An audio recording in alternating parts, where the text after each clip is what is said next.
Magluluto na naman si Dato ng ginisang munggo. Ayan, gigisayin na natin. Unahin natin yung bawang, sibuyas, yung inimay natin tinapa. Lalagay natin yung balat ng baboy na pinakuluan natin. Pinirito nga pala natin yan. Sinabay natin kanina sa munggo para lumambot kasi napakatigas niyan. Galing sa pistahan yan, yung litsong kawali. Pinigas na sa rep kaya nilagay natin sa munggo. Halo muna tayo, haluin na muna natin.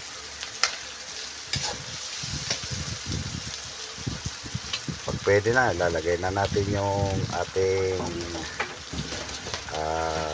pinalambot na munggo, pinakuluan. Lalagay na natin yung kamatis. Medyo dapat maluto yung kamatis para mag pula-pula. Lalagay na natin yung munggo.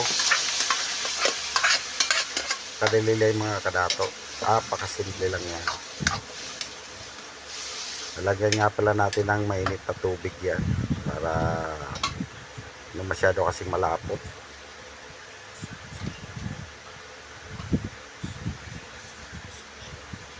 Basahan muna natin, lagyan muna natin ng asin.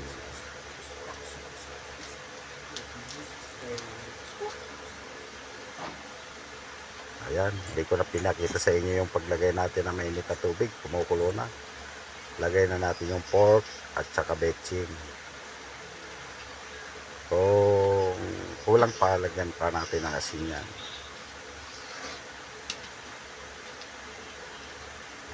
Patunawin muna natin yung pork cubes. Lasahan na natin kung tama na ang timpla. Dali lang yan lutuin mga kadato, huwag kayong kukurap. Napakadaling lutuin yan. Lagyan na natin yung ating inimay na malunggay.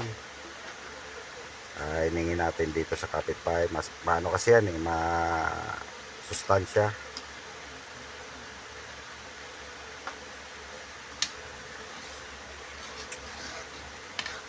Ayan.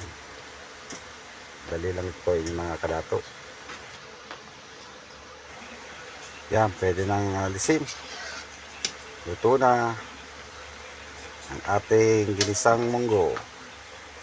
Ayan na ang ating finished product.